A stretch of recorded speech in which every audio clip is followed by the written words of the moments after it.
Well, that shooting in Boulder has reignited the hotly contested debate over gun control. President Biden says it's time to enact meaningful legislation, including another ban on assault weapons, but that's already shaping up to be a nearly impossible task for Congress.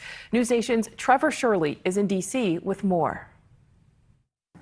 Well, Nicole, yesterday at the White House, President Biden said these issues of gun control and gun regulation should not be partisan. But that's easier said than done when you're dealing with a Congress that's as divided as the one we've got right now.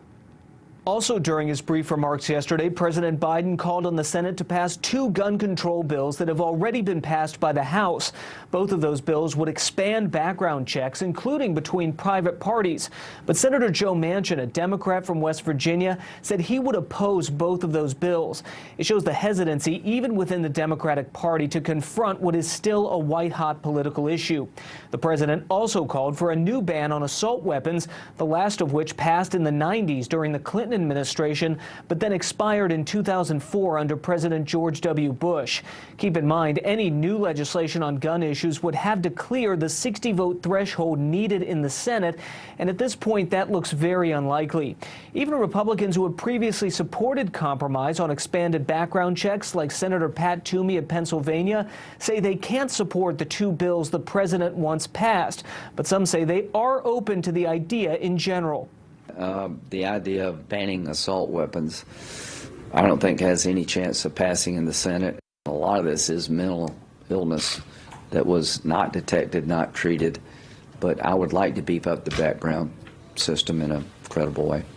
Well, now we don't have a Republican majority, we have a Democratic one. This time is going to be different.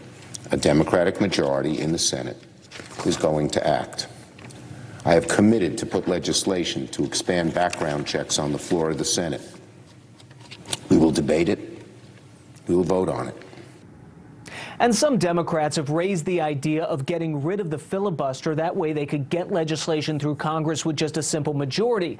But other Democrats are uneasy with that idea, mostly because of the political fallout and ramifications that could come down the road, especially when and if Republicans retake the Senate sometime in the future.